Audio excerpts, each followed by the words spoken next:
right, welcome everyone. I am so thrilled to have you here today. My name is LauraTKelso, real estate broker of Kelso Homes and a downsizing specialist and the creator of this series.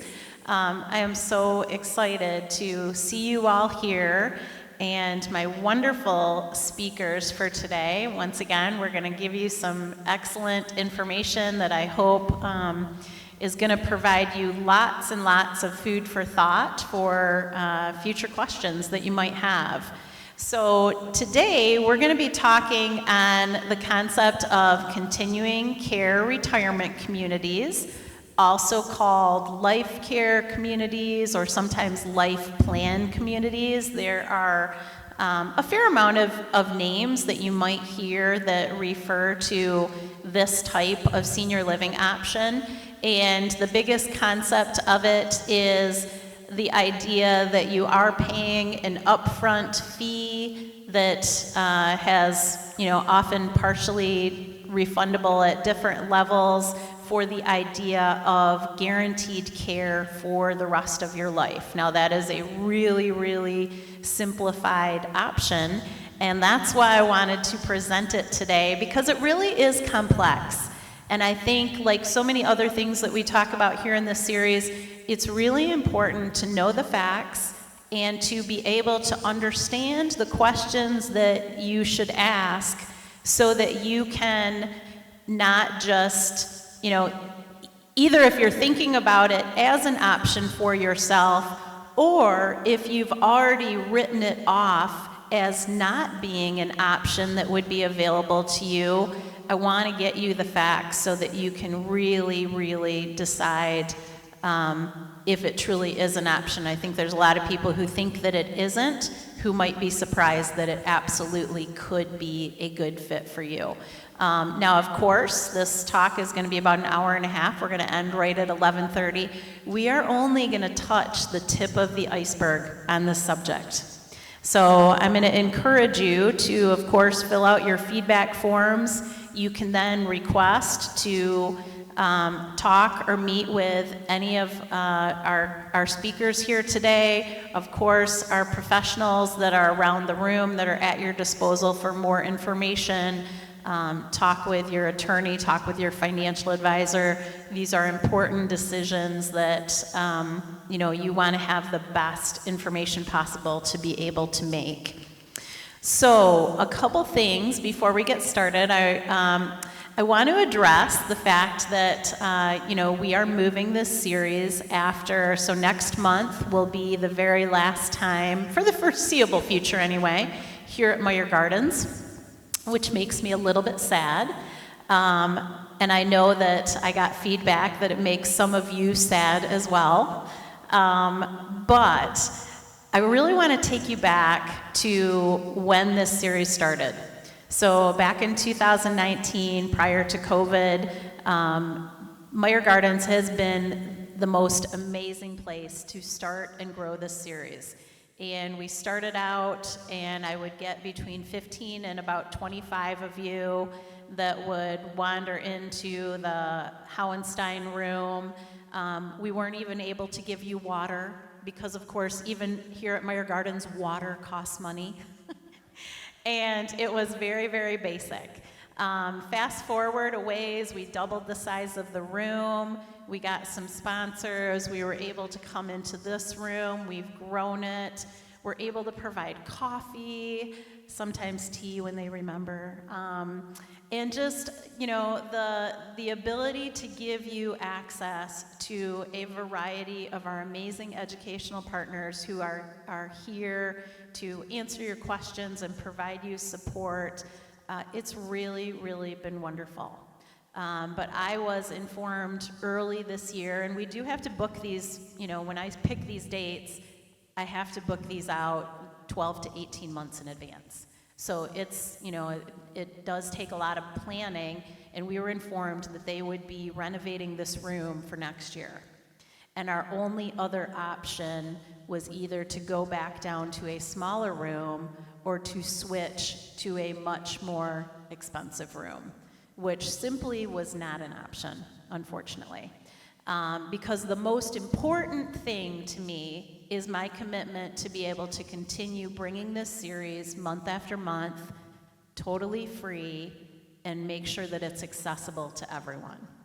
And so with that, I had to do what I ask all of you to do on a regular basis, which is be open to change and to look at our options and make the best decision possible. And with that, myself and my team did a bunch of research. We visited a lot of different places, and we feel that the Print Center at Calvin University is going to be a wonderful option to continue this next year. It's got some great, the parking is very close by, so all of you who have kind of struggled with the long walk here from Meyer Gardens. So we are just very, very excited, and I just ask you to be open to it and give it the best chance, and I think that you're going to find that we really do make these decisions with all of your best interests in mind. And then definitely come next month in June so that you can enjoy the final time at Meyer Gardens. So with that, we're going to go ahead and get into this topic. And, today's presentation is going to create a lot of questions. Now, one of the things, if you've heard me talk about a gentleman named Dr. David Soley, and he is the author of a wonderful book that's been kind of my Bible in learning about all things senior, really. And he wrote a book that was called How to Say It to Seniors. And in this book, he really speaks about 5 major dilemmas that are faced by most every senior. And these dilemmas are, where will I live? How will I manage my health? How will I cope if I end up alone? How long will my money last? And then, how do I say goodbye and leave a legacy that I will be proud of? Now, the idea of a life care contract or a life care community truly seeks to answer about 4 out of 5 of those questions. The idea of knowing where you're going to live, who's going to be around you to care for you, a financial planning tool that allows you to better estimate your true costs. So these are all very, very important things that I hope you will get some great ideas on today. So if you haven't done it yet, please take just a moment to silence your cell phones, and I'm going to have the speakers introduce themselves, starting with Sandy.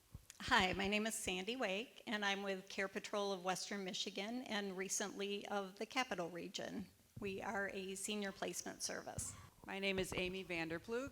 I am the Director of Sales for Porter Hills Village, for Cook Valley Estates, and for our at-home program called Avenues by Brio Living Services. My name is Jason Allaire, and I am a residency counselor, sales counselor for Freedom Village in Holland, Michigan.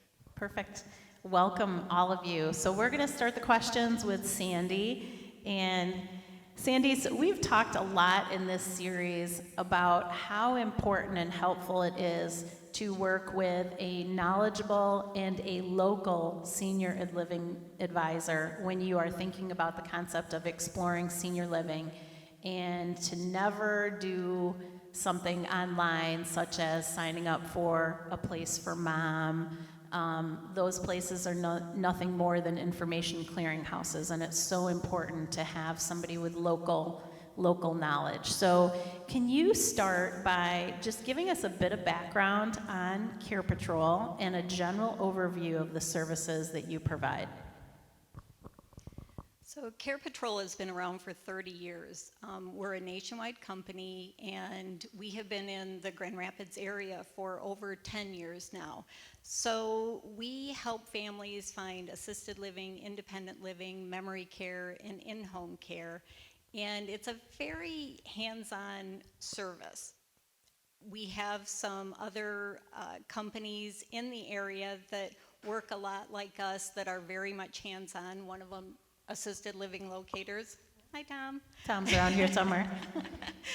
And but the thing about us and Tom's group is that we take the time to learn about what the specific needs are for the families. And what we find, we're really sad when people have signed up online with A Place for Mom or caring.com, because what we're finding is they will send a mass email out to a lot of different organizations in the area that they're contracted with, and then you'll start to get phone calls from them.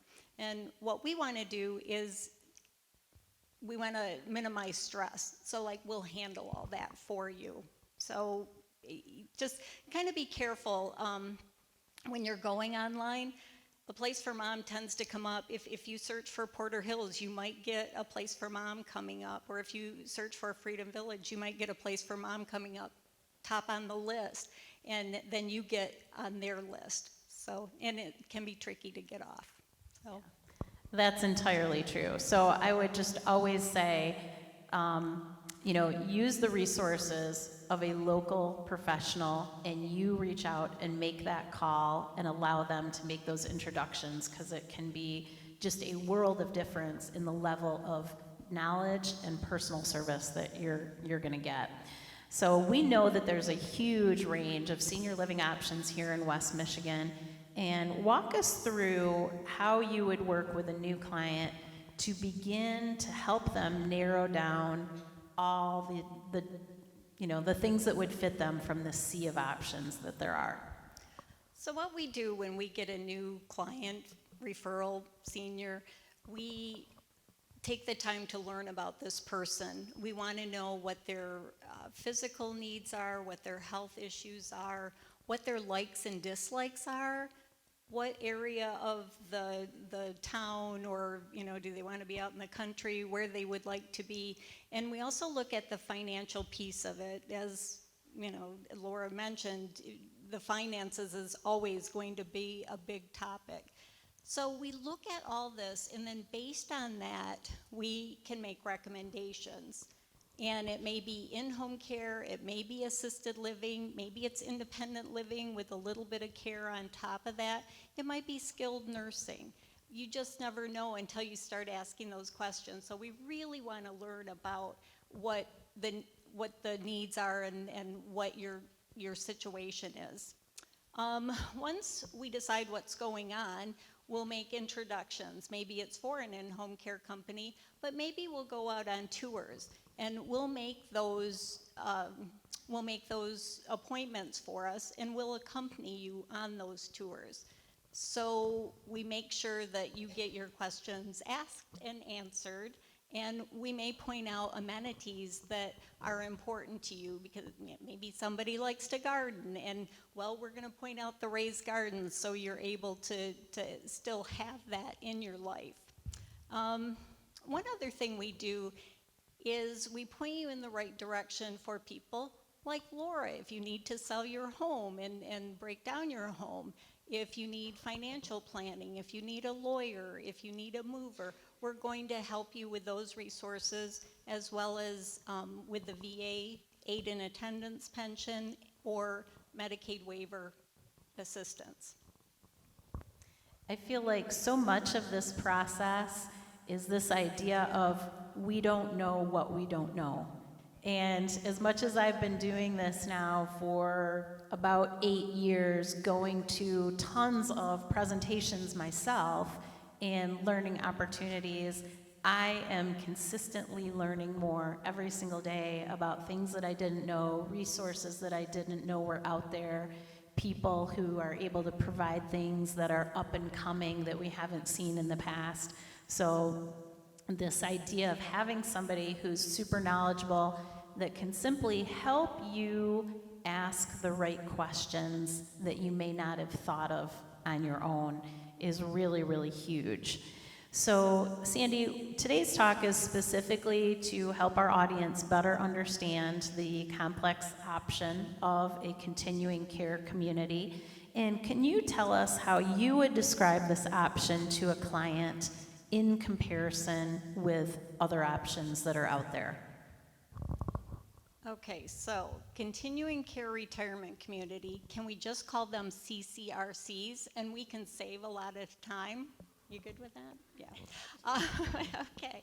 So the beauty of CCRC is that you've got independent living, assisted living, memory care, and skilled nursing all on one campus.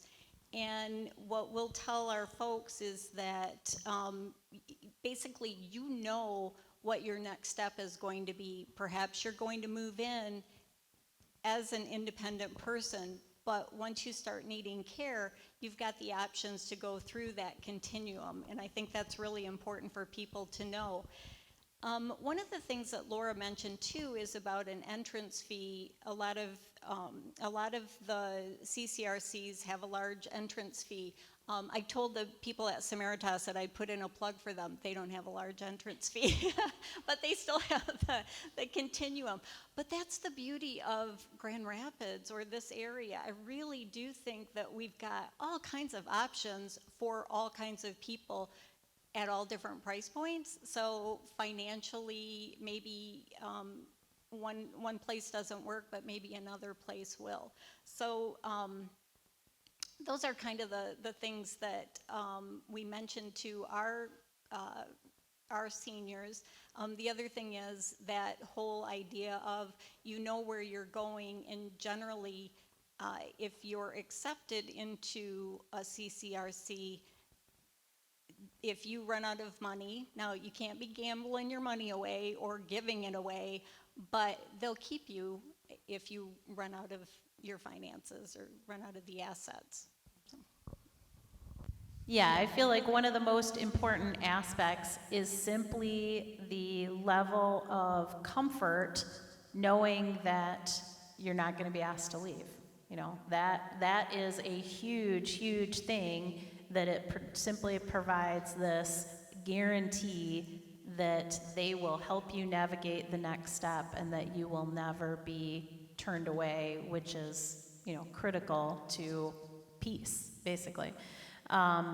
So based on the clients that you've worked with, do you feel there are certain types of clients or certain situations that are an ideal fit for a life care community? And if so, what are those?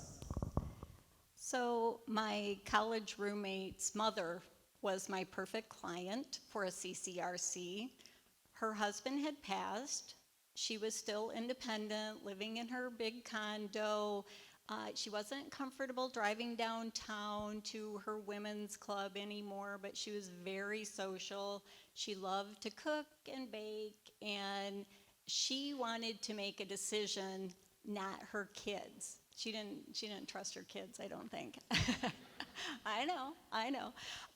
But she was fabulous because she was independent enough that we could go around and look at the various places, and she was able to talk to people and find out about their amenities and make sure that she could get the type of apartment that she wanted. Probably about 3 years ago, she moved into a beautiful 2-bedroom apartment, and she's been very happy. Even though she loves to cook and bake, she still gets to go down and have dinner with her fellow residents, and she's got opportunities to socialize. She's been great. And the other great thing about her is she had a bunch of friends kind of in the same situation. One of the other types of people that I think work well was one of her friends. She was married.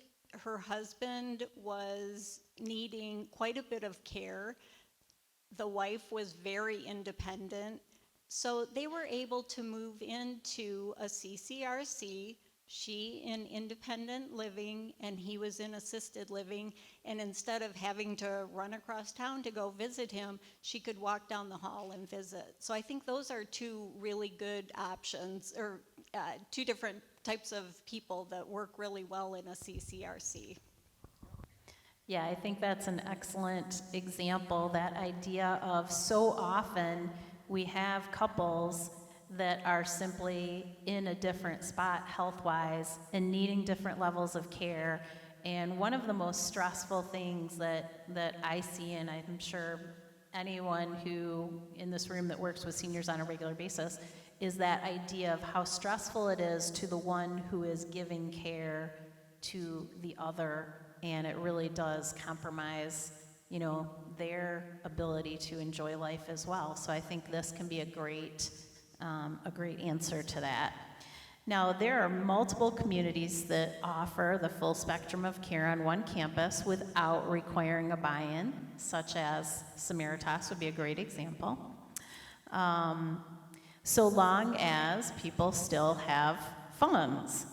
That is always a catch. So how often have you ever had to help someone move from a community that did not have a guarantee of care simply because their finances, their financial situation required them to find a lesser expensive option?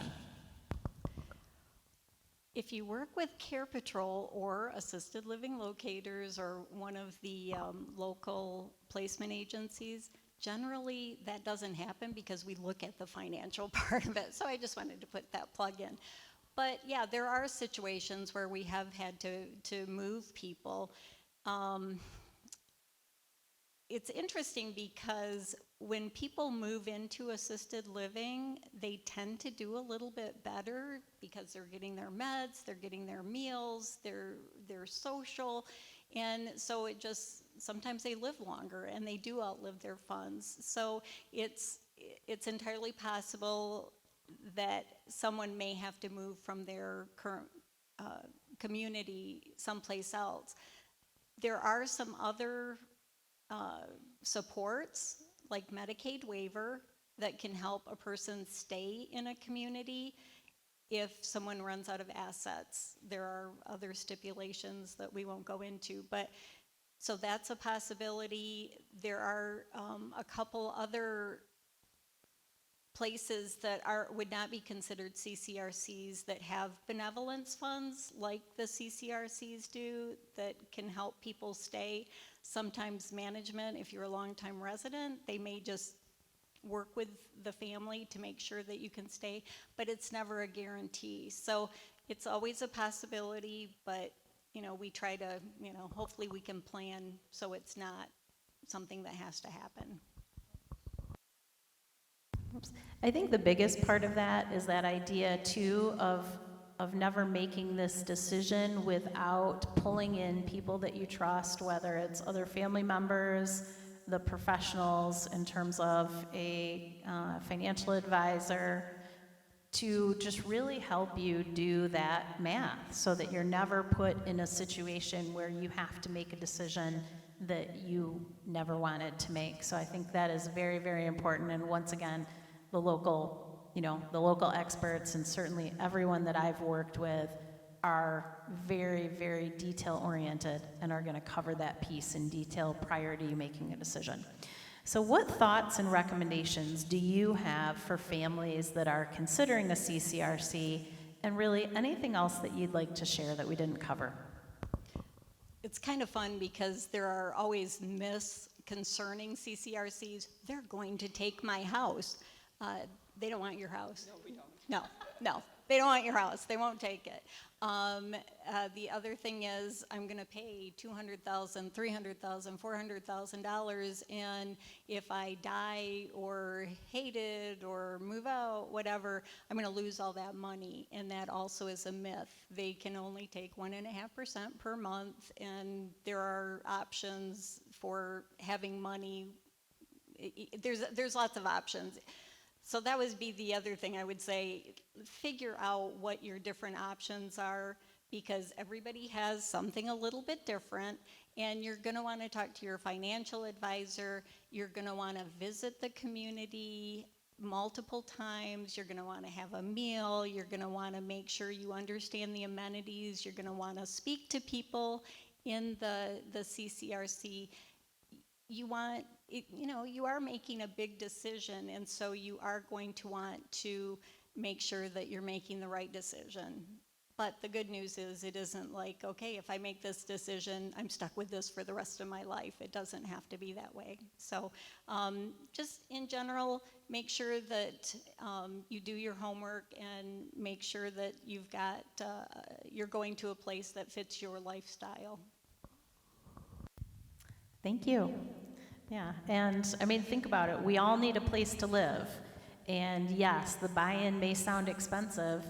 Houses are expensive. And a lot of times the people who I talk with that think they could never possibly afford a buy-in or even afford to move out of their house for any type of senior living are really, really surprised when we sit down and go over the numbers and they can see how much they would actually get from the sale of their home and so forth. So there generally are a lot of different options. So with that, we're going to go ahead and we're going to move on to Amy. So Amy, it's been several years since you've been a speaker for us, and I know there's been just a ton of changes to both Porter Hills and also the addition of Brio Living Services. So can you start by sharing some of the things that you're most excited about that have changed? Absolutely, and thank you for having me. So first of all, let's start with our name. Probably most of you are familiar or were familiar with Porter Hills. We've been in Grand Rapids for 53 years, actually. 5 years ago, the Grand Rapids Porter Hills organization affiliated with United Methodist Retirement Communities, which is based in Chelsea, Michigan, which is just outside of Ann Arbor. So the two organizations who had very similar missions came together as one organization to serve older adults across the entire state. Then 3 years ago, the organization we changed our name to encompass both United Methodist Retirement Communities and Porter Hills, and together we are now Brio Living Services. Brio is actually a Latin word which means vitality. But our mission is the same, which is to serve older adults for the rest of your lives and age with grace, and to make that happen.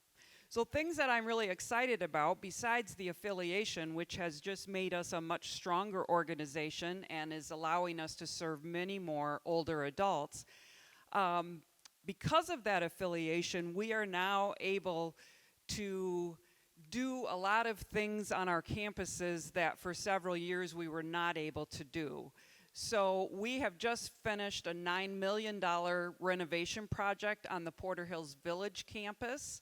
So we've completely renovated all of our common areas and added new spaces, and it desperately needed the renovations. If any of you came to see Porter Hills years ago and you haven't been back, I would encourage you to come and see the changes because they are magnificent. The other thing that I'm excited about is last year it was announced that we were doing an expansion on the Porter Hills Village campus. Some of you maybe have seen or received invitations talking about the ravines. So we are building 26 new independent living apartments on the Porter Hills Village campus. And that expansion is part of a master plan which includes the second phase of that expansion to build new assisted living, memory care, and skilled nursing on the Porter Hills Village campus. Again, very much needed. So we're excited that things are started. Construction now has started on the new apartments, and hopefully next year we'll begin construction on the higher levels of care.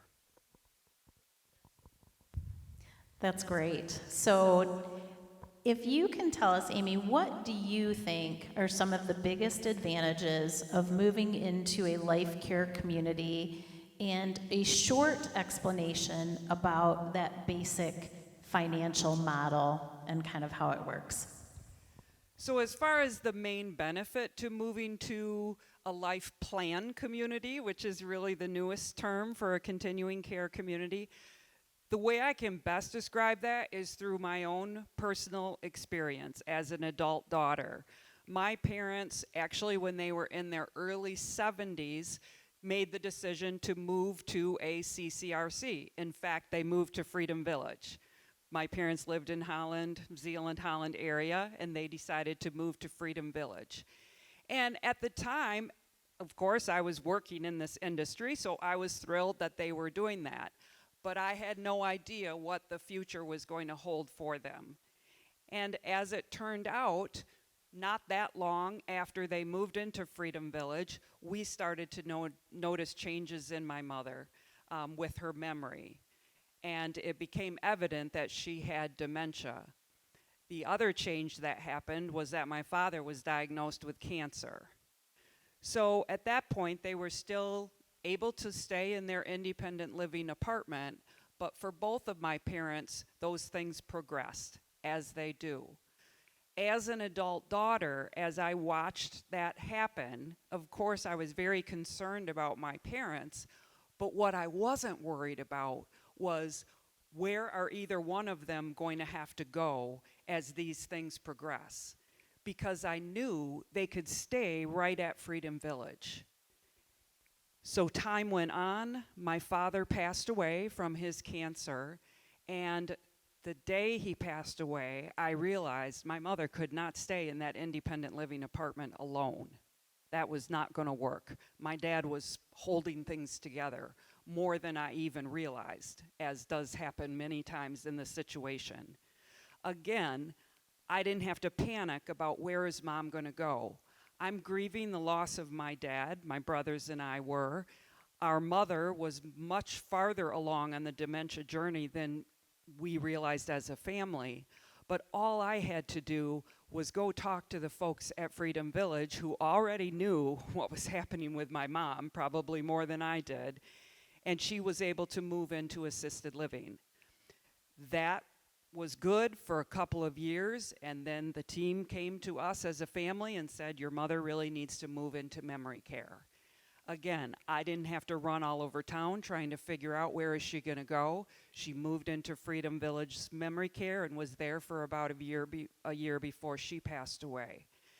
And so what I can say to all of you is that making a decision, whether it's to come to Porter Hills Village, whether it's to go to Freedom Village, wherever it is, you making that decision is the best gift that you could give your children. And also, you want to make that decision on your terms. Because all of us up here also see the opposite of that, which is the phone call that we get from the adult daughter who's in a panic. Mom has to move. She can't go back home. Do you have a spot? That's crisis management, and nobody's having fun at that point. So my advice to all of you is, first of all, to commend you for being here, but do your homework, figure out what's going to be right for you, and then make that decision on your own, on your terms. So then very simply, and both Laura and Sandy have talked about that entrance fee, that upfront buy-in. You pay an upfront amount similar to the cost of purchasing a new home. When you leave that independent living dwelling, however it is that you leave, whether you move to a higher level of care, whether you move to California because that's where your kids went, or whether you pass away, a portion of that entrance fee is refunded to you or to your estate. And then there are monthly service fees that are typically all-inclusive that cover all the services and amenities that are included with your residency in the community. Perfect. Great. And we're going to have definitely time for questions at the end, too, because I'm sure you're going to have some. So Porter Hills Village just has a huge array of both independent and assisted living options that range from cozy studio apartments all the way up to luxury townhomes with 2-car garages. So what are some of the initial questions that you might ask a prospective resident who is considering a move to Porter Hills, but really to help them figure out where they would fit in your community? So that's a great question, and I think when folks come to see us first, it's all about the real estate. So you all live in lovely homes or condos, and you have some idea of how much space you think that you need. And a lot of times when people come in, it's all about the space. How big are your apartments? How big are your townhomes? All of that. But the thing is, even though, as Sandy said, we have beautiful apartments, Freedom Village has beautiful dwellings, nothing that I have to show you is going to compare to the home that you live in. And I say that because you've built a life in that home. You have memories in that home, right? And so it would do me no good to sit there and tell you how awesome our apartments are if you don't want to move. And my guess is most of you would say, I don't want to move. So then why am I going to talk to you that way, right? Instead, I'm going to ask you, what do you want for the next chapter of your life? Laura actually talked about the 5 things, the 5 dilemmas that people have, and she said that moving to a community answers 4 of those. I'm going to push back on that and say that life in a community answers the 5th one as well, which is, what legacy do you want to leave? That's a big, deep question, right? And part of deciding to move to a retirement community is deciding that you want to pursue the things in life that bring you joy. Does it bring you joy to clean the leaves out of your gutters, or to mow your lawn, or to worry about the hot water heater that's making noises, which mine is doing right now? Or do you want to get back to something that maybe you used to do that you no longer do because you don't have time, or you don't have the resources, or you can't physically do it anymore? But there's a good chance that living in a community, you could have that opportunity again to pursue those things. So I am not answering Laura's question because when I sit down with you, I want to know who you are as a person. Because how arrogant would I have to be to just start telling you what a great place Porter Hills Village is when I don't know anything about you? I don't know what you want.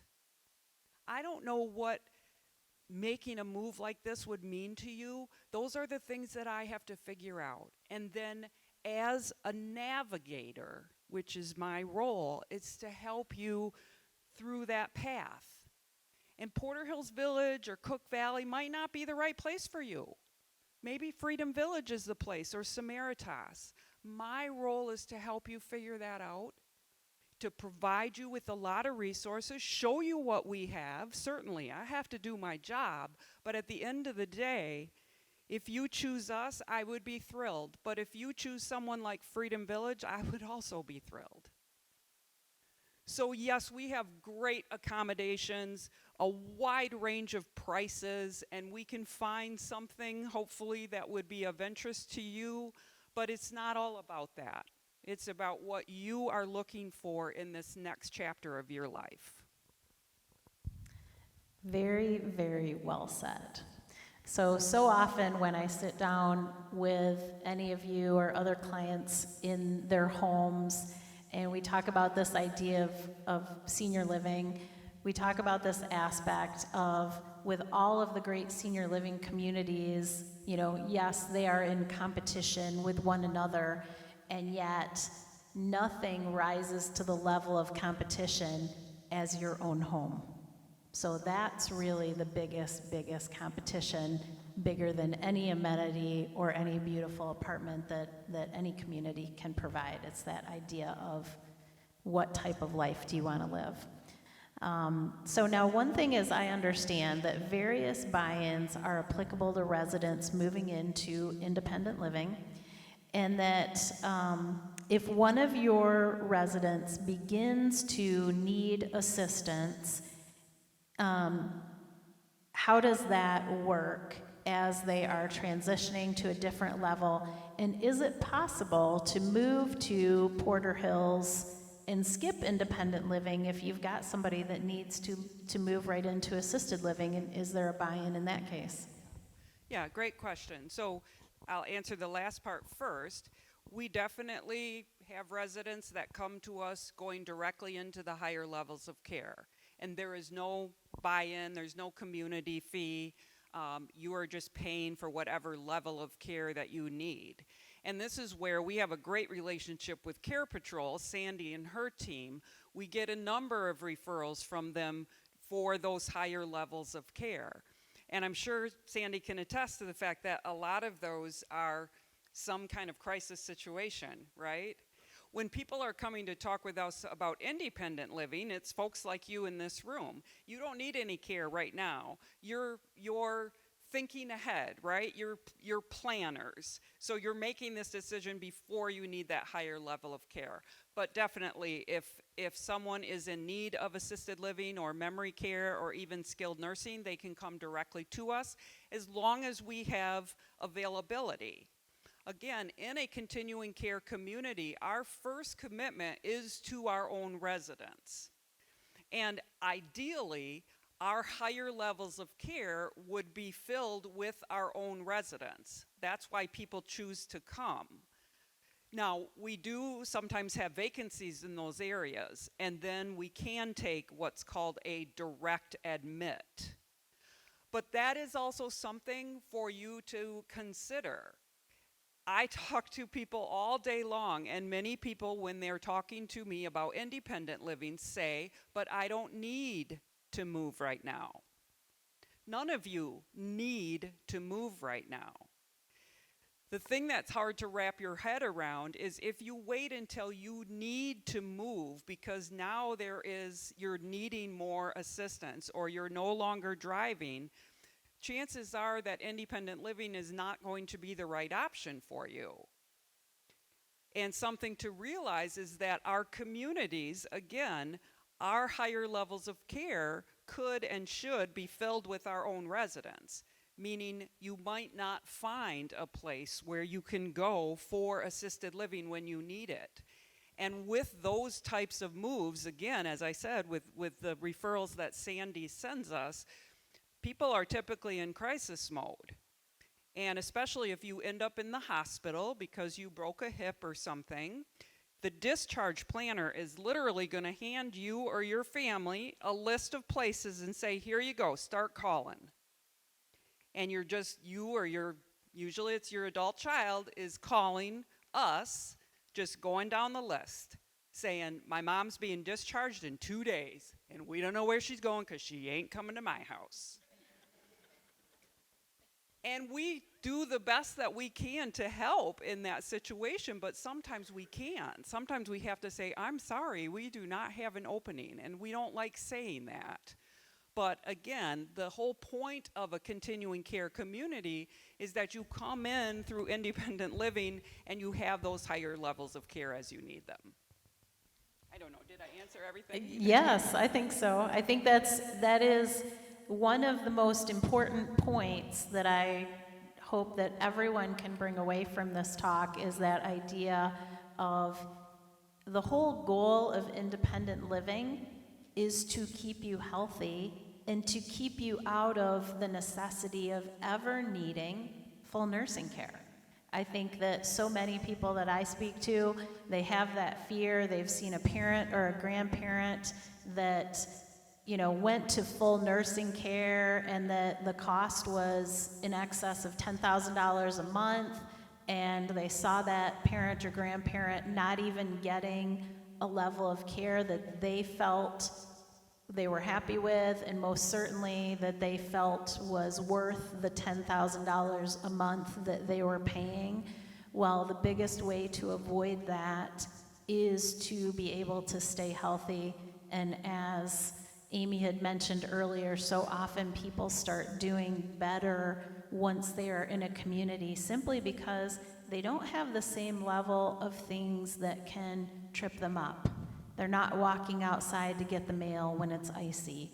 They're not going out to shovel. They're not trying to stand up on a ladder and change a light bulb or clean out the eaves, and so many of these things that you did for years and years successfully, and then all of a sudden one false move and it puts you in a situation where your health is changing rapidly. So all right, so one of the draws of moving into a community such as Porter Hills is certainly the vast array of amenities.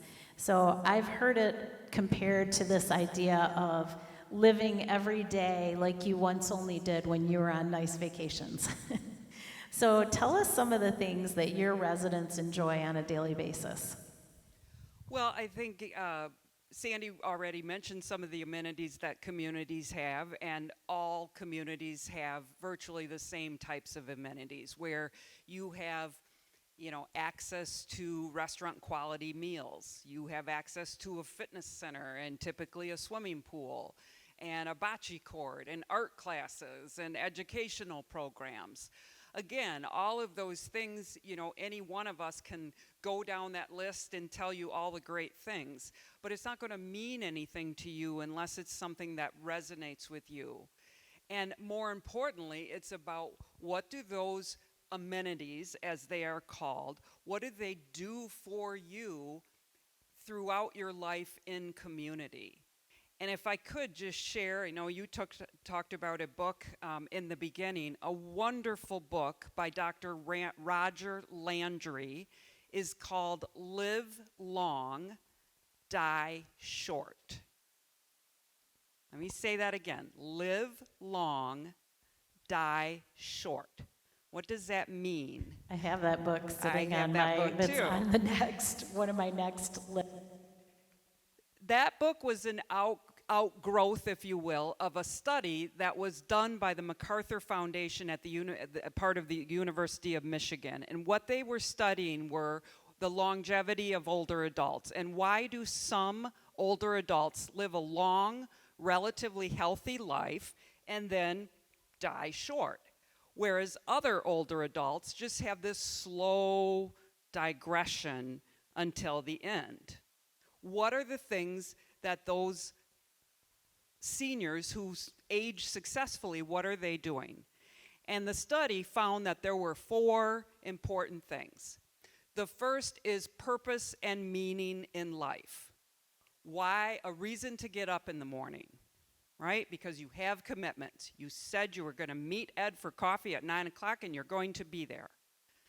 Purpose and meaning. The second thing is socialization. Now, I poo-pooed socialization for a long time because, believe it or not, I'm an introvert. So socialization freaks me out. But when COVID hit, we all learned about the importance of socialization, didn't we? Because we were all isolated. And guess what? Isolation is bad for our health. So socialization is very, very important. The third thing that's needed is physical and mental stimulation. Now, that's not new to anybody, right? We hear about it on the news every day. Our doctors tell us we need to move more.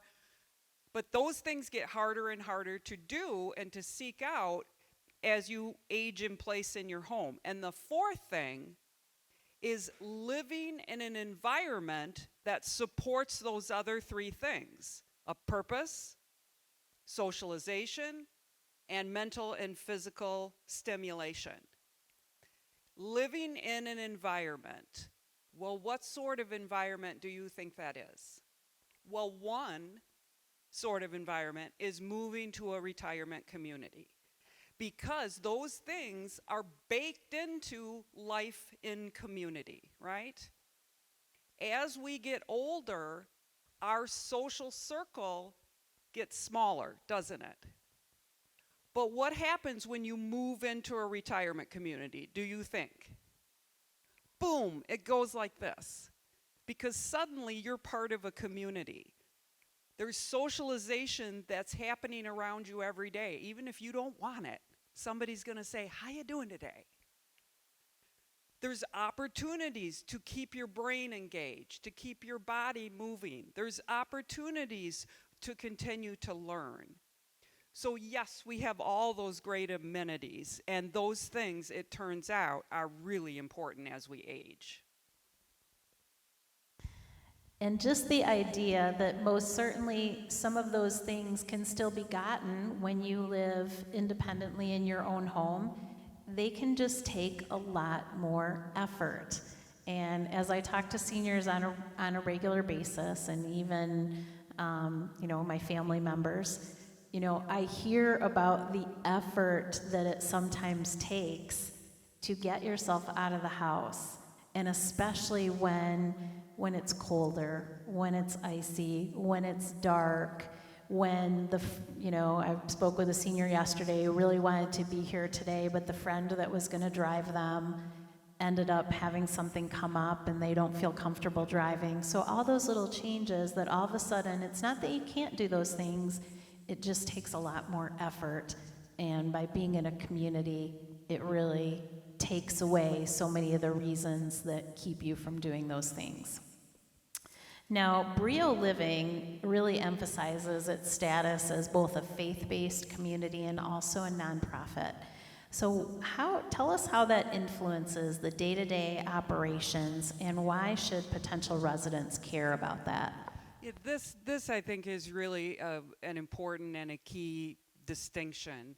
And all of you will have to determine if this matters to you or not as you are looking at all the various options in the greater Grand Rapids area, not-for-profit versus for-profit. Brio Living Services, Porter Hills, is a not-for-profit organization. I think the main difference is that we are mission-based. Well, what does that mean? That means that, as I said at the very beginning, we feel that our mission is to serve older adults as they age and to help you to age in the way that you want with the dignity that you deserve. What I didn't say was that our goal as an organization is to make money. Do we have to make money? Of course we do. We say, sometimes we have to have a margin in order to do our mission, okay? But we are not driven by our margin. We are not beholden to shareholders.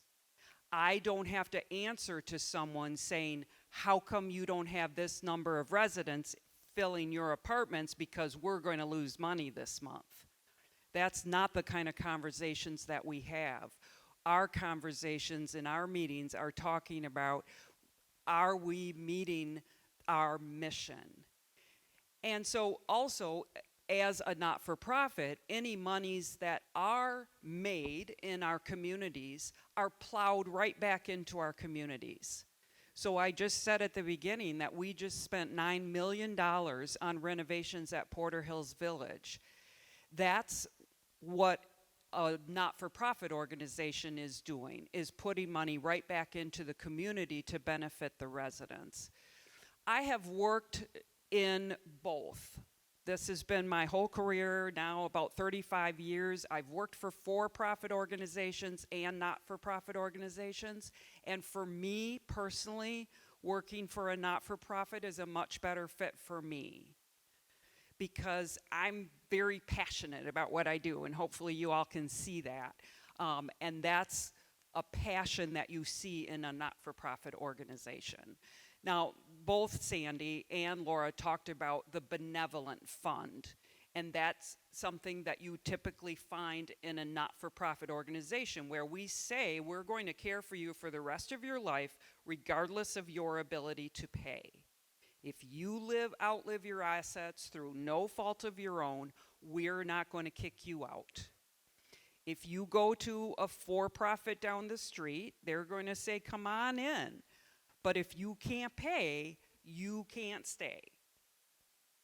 That's not our philosophy. That's not our mission. And we have a foundation that raises money for our benevolent fund so that we can continue to care for seniors as they age. Great, thank you. All right, so Jason has been sitting over there so patiently, and I messed up on the printing, so he doesn't have a lovely placard that talks about who he is. So it's Jason Allaire from Freedom Village. And Jason, we're gonna head all over to the beautiful lakeshore and learn about Freedom Village in Holland. So can you start by telling us a little bit of history on the community, how many residents it has, and what are some of the cool amenities that are available to Freedom Village residents? So yeah, we are located right on the lake shore of West Michigan. We have views of the beautiful Black River. If you guys have been over there for tulip time, we are located just a little bit before Windmill Island and have just a breathtaking view of the windmill and the Black River So it's a really beautiful piece of property we have, and we're blessed to have that. We're 32 years old.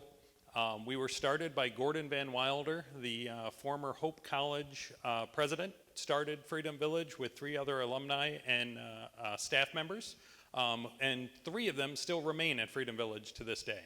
So they saw a need in the West Shore area for a senior resort style type senior living community. There wasn't anything like us in West Michigan at the time. So Gordon Van Wilder reached out to a couple of other staff at Hope College and said, I think this is something we need to do. And if you guys are familiar, have been to Holland years ago, we exist right where the old football stadium did. So it's kind of funny that we sit right on the football stadium, and I'm sure that Gordon had a part in that, saying, hey, let's build a new stadium over here and use that property to build Freedom Village. So we are, like I said, a resort-style senior living community. We offer a lot of amenities and things similar to a fine resort. I've said it a number of times, we're like a cruise ship that never leaves port, and you can get off whenever you want. So we offer room service to all of our residents. If you're under the weather and you still want your food, we can bring it right to your room. We do housekeeping services once a week where they'll come in, they'll make your bed, they'll wash your sheets, they'll give you fresh towels. It's just like living at a resort. Fine dining up on the 6th floor where you're given one meal a day in our fine dining, either lunch or dinner. And we also have a little bistro restaurant on our 2nd floor that offers kind of like a Panera Bread, soup, sandwich, salad type food. Okay, so Freedom Village has an excellent website, and I really like the fact that they certainly fully seek to explain what people are getting into when they choose a life plan community. And can you explain the concept of that life care contract and some of the biggest benefits from your point of view that people get when they're choosing that all-inclusive option? Sure.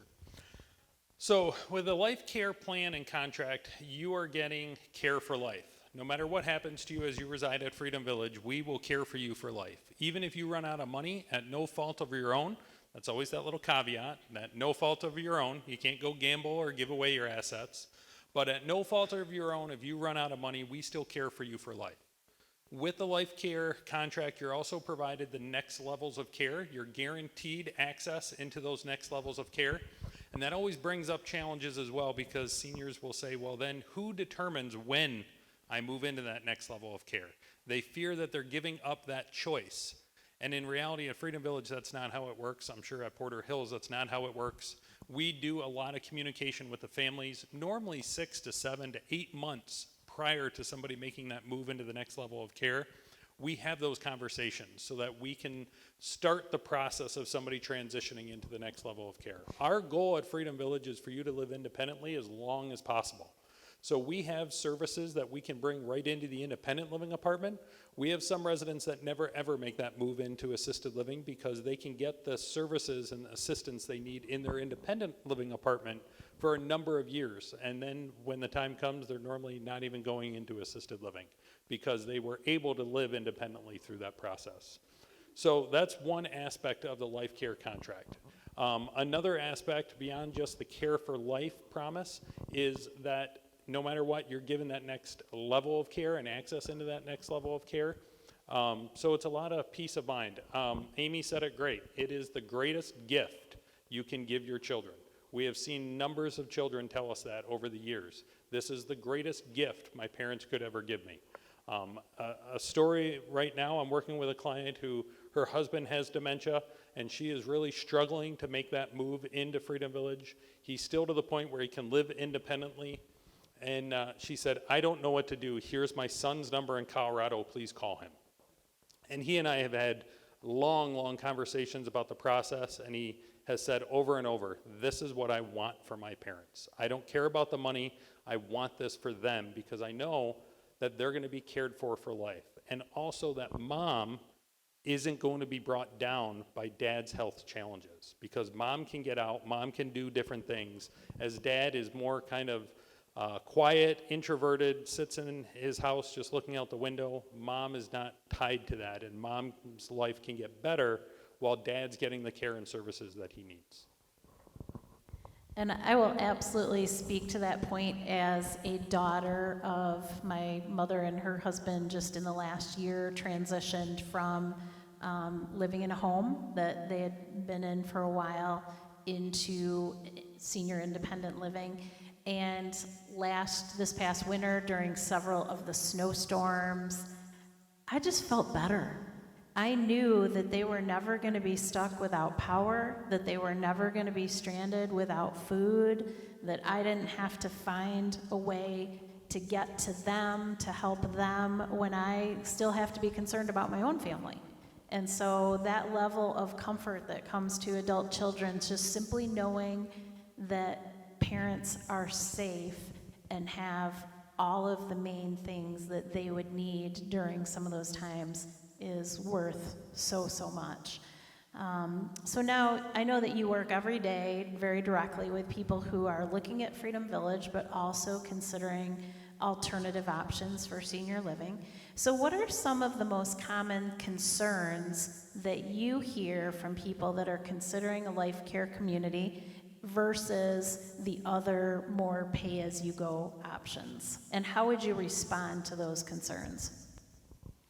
Sure. So the number one thing, as we've talked about over and over, is the finances. And a lot of seniors say, I'm not rich, I can't afford it. And that is probably one of the biggest misnomers when it comes to CCRCs is, I can't afford it. In reality, ours are all-inclusive packages. So you pay that entry fee into our community. We really seek to work with our seniors on what's best for them. A lot of my residents use the sale of their home to cover that entry fee, so it's an even transaction. They're not having to dip into their savings. They're not having to dip into their annuities and pay taxes on that. But they're able to use the sale of their home to pay that entry fee.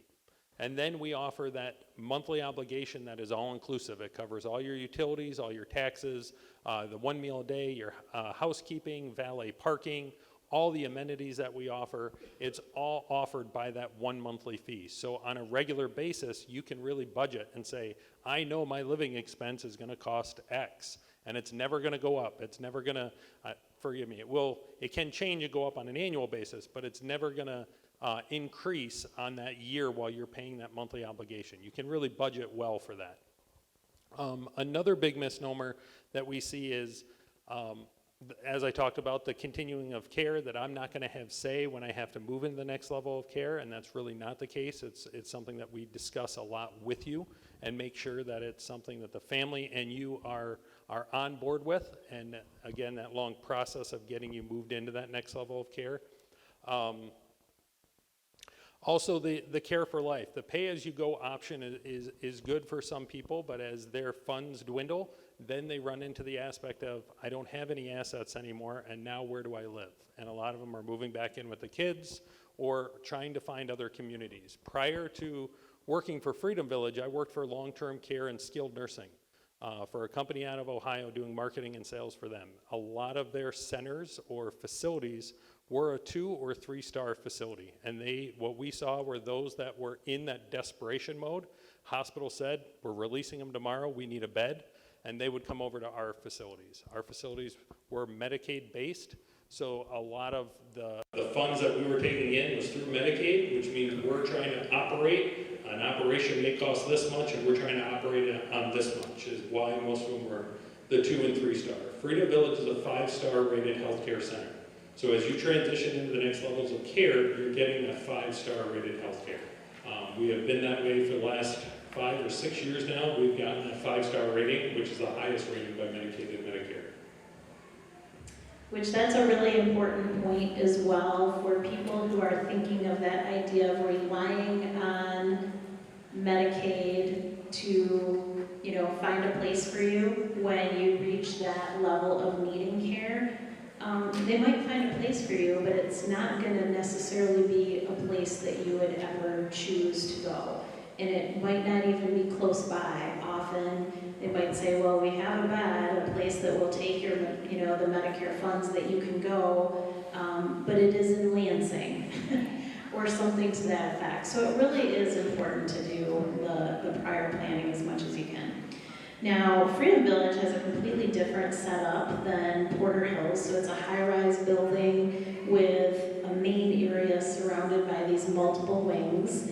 And although you don't have a sprawling campus like Porter Hills does, you still have just this vast array of different floor plans, price options, different things. So tell us about the various options that you have and how you would assist incoming residents in choosing the layout that would best serve them. So Freedom Village has 19 different floor plans and sizes in our apartments. We have everything from a studio apartment, which we call an A, they go A to I, and all the way up to an I, which is a 3-bedroom, 3-bath penthouse. So we have everything in between. A lot of seniors want to move into something comparable to their home, and as we talk and educate and learn from our residents, we learn a lot that a lot of residents are living in homes that may be 2 stories, maybe 3 stories. I've got a great couple in their late 80s living on the lake shore, and they're living in a 3-story house and they can't leave the main level. So they live their whole lives on the main level. They told me they haven't been up to the 3rd story in years, yet they're remaining in this home because of the memories. So a lot of the time we can kind of talk to them about the sizes and options and help them kind of narrow down what is it that you actually need versus what you want. Some can get what they want, others we have to look at the need. So our apartments range anywhere between 700 square feet all the way up to 2,500 square feet. 90% of them have little 3-season porches, patios that look out over the water, or look over downtown Holland. They just have a lot of open space. Our master bedrooms are normally large enough for a California king bed with 2 dressers and a seating area. So we try to make them very spacious. Another really big part of Freedom Village that sets us apart is we built when we could afford to build with concrete and steel. Our entire building is concrete and steel all the way up. So between your living room and your dining room, you have 6 inches of concrete. Between each level, you have 12 inches of concrete. Between you and your neighbor, you have 8 inches of concrete. So the number one thing I hear from seniors and the kids that come in is, it's really quiet here. If you sit quietly, and I try and do this on every tour and say, hey, just stand here quiet. There are TVs that are blaring right now because a lot of our residents are hard of hearing. There are people playing music right now, and they're playing it pretty loud. And if you stand in the living room, you can't hear anything. It's extremely quiet. It's also very fireproof and safe. Because of our construction and the way our building works, we don't have to evacuate in lieu of a fire. We have had fires. It happens all the time in communities like ours. We get them taken care of very quickly. But because of the concrete and steel, we've never had a fire jump units. It normally is contained within that unit. And we don't have to evacuate. We can just move people from one side of our building to the other, and we're safe. So, How about bringing pets? yes, we are a pet-friendly community. Dogs are allowed on the first floor because all of our first floor apartments have access directly to the outside, and then cats are allowed on any level. We have a large number of residents that have pets. We have 50-plus clubs at Freedom Village, so you can be as active as you want and engaged as you want. The pets are something that kind of builds a community within the community, where people that have the pets are always kind of getting together and kind of talking about their pets. I've talked with residents that basically said, yeah, we chose this because my dog liked it. That's pretty important. So one of the things that I was most surprised about when starting to work with you is that level of customization that every new resident receives when they choose their new home. So tell us about this process and the time frame that each resident goes through to customize the interior of their unit and some of the coolest things that you've seen residents do with their space to make it a true home. So yeah, as Laura said, you as a resident get to choose your home, you then get to customize your home. We are 32 years old. I have a couple of apartments that I've even shown to Laura that the residents have lived there for 32 years. Might come to me as a surprise. My wife tells me all the time what I wore in high school doesn't quite work anymore today, doesn't go. These apartments are 32 years old and don't exactly scream contemporary or scream new. So we are doing full renovations, anything from full new kitchens, new bathrooms. We are upgrading all of our apartments to quartz countertops now in the kitchens and full custom showers, tile showers in the bathrooms. We are allowing you to pick the paint color, the carpet, the trim package, and anything like that. You can do customization as well. We have some people that have opened up the patios. They've taken out the whole wall just so they have a flow right to the patio without a door. We have some people that put little windows in from the patio to the main room, or from the den into the patio, so they can bring in more sunlight. We've got a unit on the first floor that they just literally took a bedroom and cut it in half and built a wall down the middle and created an office on one side and a smaller bedroom on the other side. So a lot of people do choose to customize and change things and make it what they want. It's kind of a cool process to watch. It's kind of cool to see these 32-year-old apartments get renovated and become something that you're like, wow, I didn't even think it would look like that. And then what does the time frame usually look like from the time that somebody considers moving in so that they've got some planning time? Yeah, so on average, I like to get my clients through the process within 2 weeks. So from the time you choose, hey, this is the apartment I want, let's work through the application process. That, I think, is a really important thing. We at Freedom Village, we want to make sure that you are financially and physically safe in our community. So we're going to do an in-depth study. We're going to look really hard at your finances. We're going to talk to you about your finances. We're going to talk to you about your goals with your finances and what you want to do. We have a lot of residents that may say, hey, I've got a cottage that's been in my family for years. I don't want that to even be considered as part of my assets when you're looking at Freedom Village. And we can do that. We can write out certain assets. We can write out certain properties so that that is something that you can retain and hold on to. So once we get through the application process and we close on the apartment, it's right now going about 4 to 5 months for us to do a full renovation on that apartment.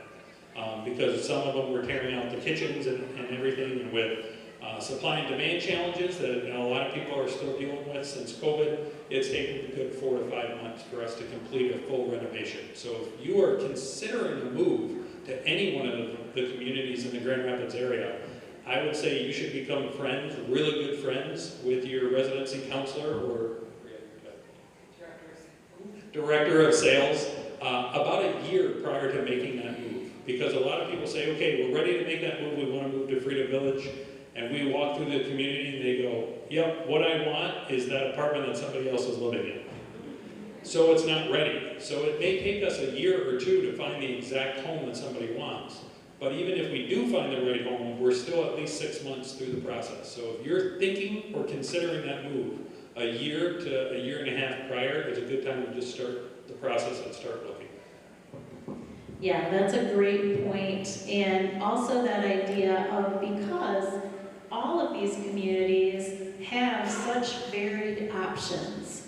I mean, maybe you really want to live in the community, but you want to make sure that you're on the certain side of the building that gets, more sunlight in the morning. Or you really want to be in one of the apartments that faces the woods. Or your pets are picking the apartment and you know you need to be on the first floor. That's going to make a difference in your time frame as well.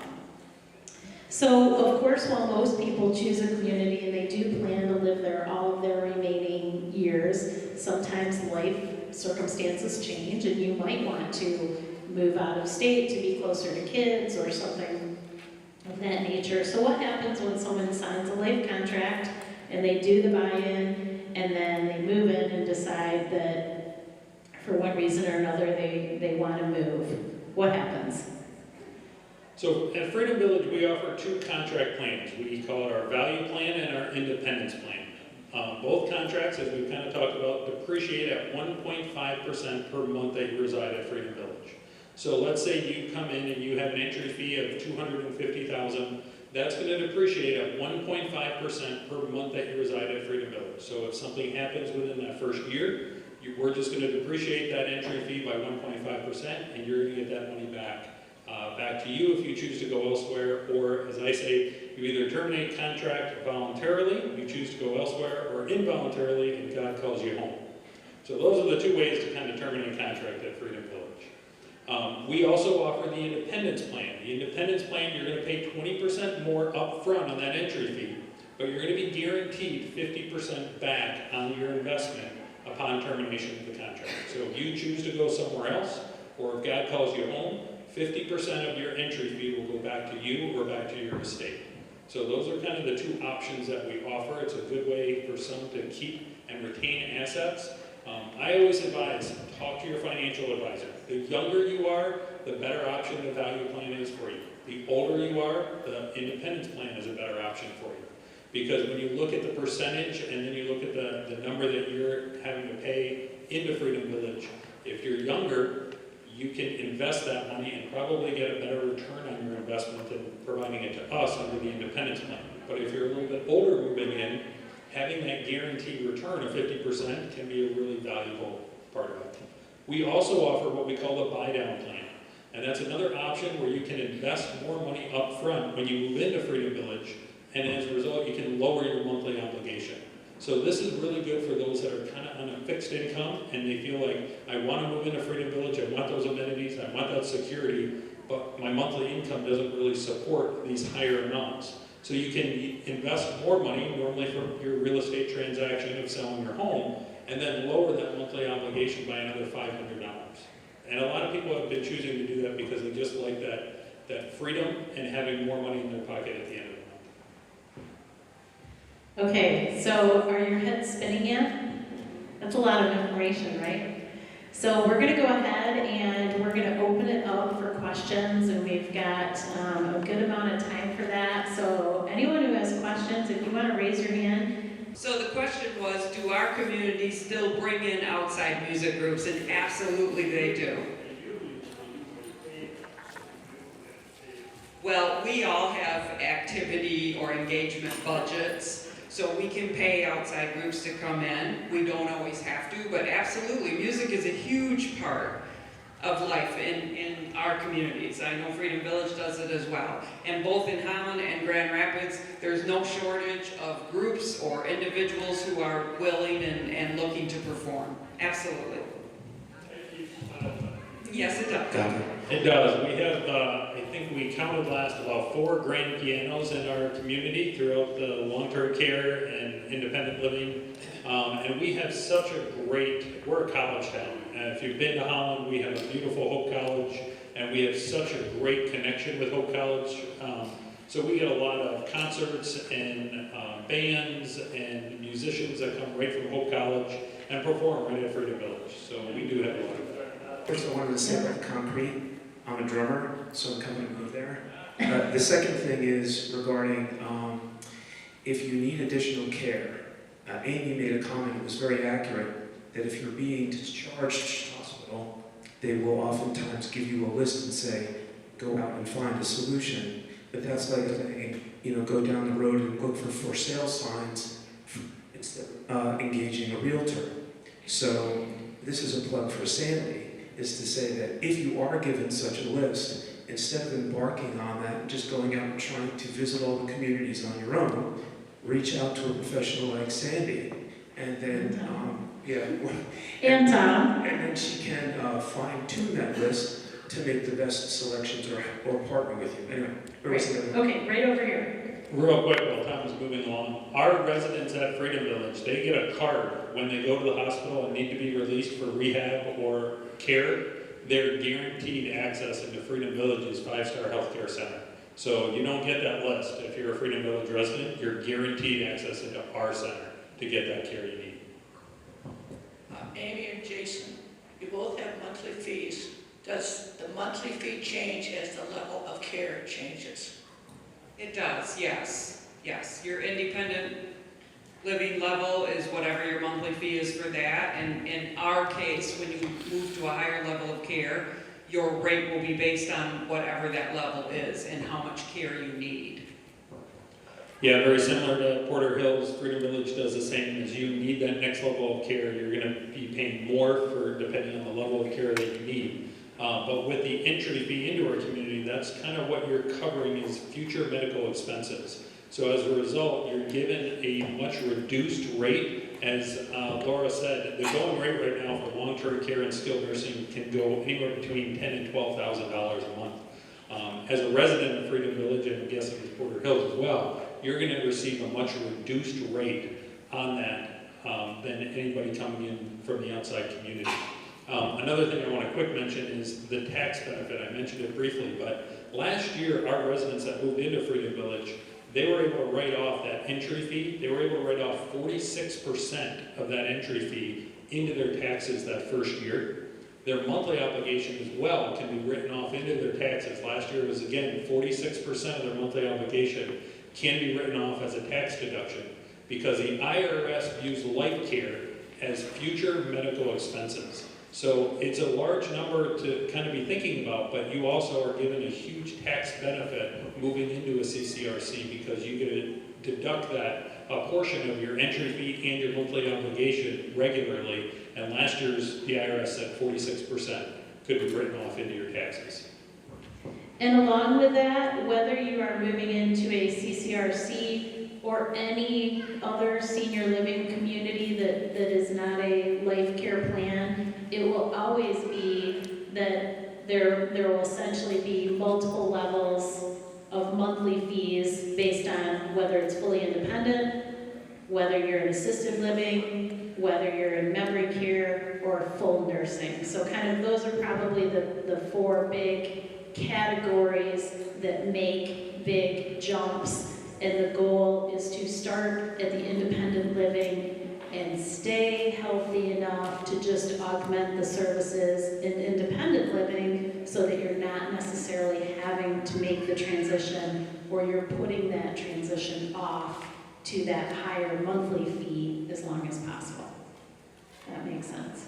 Okay, we have one over here and then we'll go over to here. I have a question for Amy. The village apartments, are those studio apartments? Is there a buy-in for those also, where you eat 3 meals?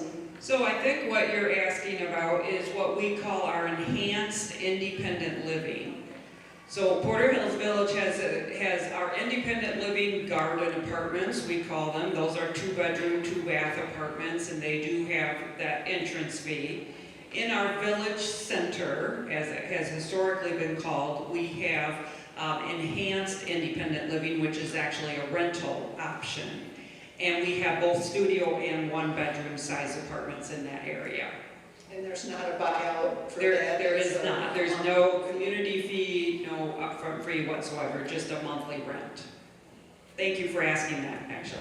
Okay, we had one that was right over here, and then we'll go back to you. So every year, assumably, the price will go up. Is there a level that it's guaranteed not to go up above, like 1.5%? yeah. So yes, probably, I don't know if we'll answer this the same or not, but for Porter Hills Village, we do tell our residents to expect an annual increase on their monthly service fee in the 3 to 6% range. That's once you're a resident.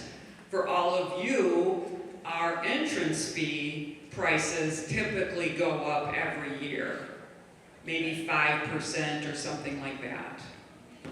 Yeah, Jason, how about you? Yeah, very similar to Porter Hills. We have averaged the last 32 years a tick under 4% annual increase for the last 32 years.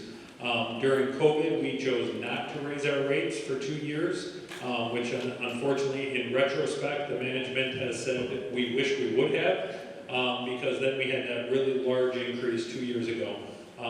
As a lot of the communities in Florida were in the teens in their percentages, we were able to keep it below 9% for the monthly obligation increase. But we've averaged a tick under 4%, and we normally tell our residents moving in to just expect about a 4% increase on an annual basis. And if I can just add, as a not-for-profit, that's a big difference in terms of increases, because we, again, as a mission-based organization, feel very strongly that we need to keep any increases as low as possible. Whereas in the for-profit communities, you sometimes can see 10 to 15% increases on an annual basis, and you would not see that in our organization. It sounds like you would not see that at Freedom Village either. We as nonprofits are overseen by the state of Michigan. And so every year, our contract has to be approved by the state, and part of the contract is our prices. So we need to show the state why we need to increase our prices. And they would not approve a significant increase if we could not, show that our expenses warranted an increase like that. So that's another reason to consider a not-for-profit organization. Okay, this will probably be the last question. Sorry, right here. Yeah, hi. I have two questions. The first, I think, was partially answered by Jason. What would be the average for independent living wait time? And the second question, is there any such thing in the business with the entrance fees as maybe a sliding scale based on age? For instance, if you were to come in healthy at age 72, as opposed to healthy at age 85.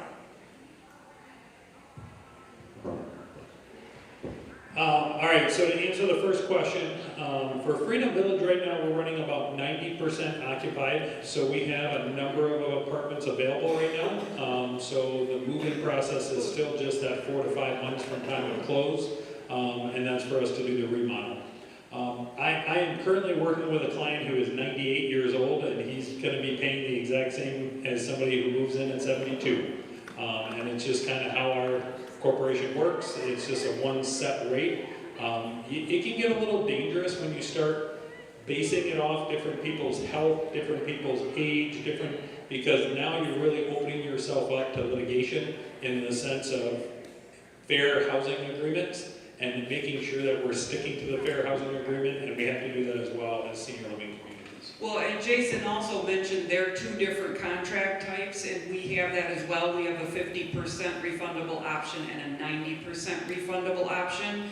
And so when someone asks me, well, which one should I choose? I think age does come into play with that. And Jason said the same thing. His value plan is probably a wiser decision for a younger, older adult moving in versus your what do you call your other plan?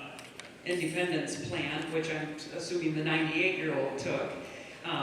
Because there is a break-even point, which is going a little bit deep, but when you pay that entrance fee, and it amortizes down that 1.5% per month. But that's something that any sales counselor that you work with would be able to talk you through that and talk about those things. It's typical for a continuing care community to have different refundable options. And in the Grand Rapids area, the big communities, we all kind of slice and dice it a different way. And so, that you just do your due diligence and look at all of those. And then for us, we do have waiting lists. Not on absolutely everything, but we do have waiting lists. Everybody wants to know how long is your waiting list. And Jason will say the same thing. It doesn't really matter the length of the waiting list, because when I call somebody, when I get to their name, if I called you and I said, hey, you're next up and I have an apartment, what do? You freak out, right? And you say, oh, no, I'm not ready. I'm not ready, go to the next person. So our list can be a mile long, but that doesn't mean that much. We can blow through a lot of people in that time and have a lot of people say they're not ready, which then we need to have a different conversation. But a lot of places do have waiting lists. So when Jason was saying like a year and a half or so before you think you want to move, you should be getting on waiting lists. And we have people that are hedging their bets all over town. They're on lots of different waiting lists. And, that's fine too. We don't care. Great questions, you guys. Yeah. And keep in mind when choosing that buy-in and that example of being in that, 95, 98, whatever, you're only doing the buy-in if you're moving into fully independent living. So there's certainly a larger chance that as you get to those higher ages that you may be surpassing the independent living with the buy-in and moving right into some version of a more assisted living. And maybe financially, that would even make sense if you were that old and you didn't necessarily need all of the deal of, you know, all of the assisted living, but still financially that might be a better way to go, and that would be a great question for a financial advisor.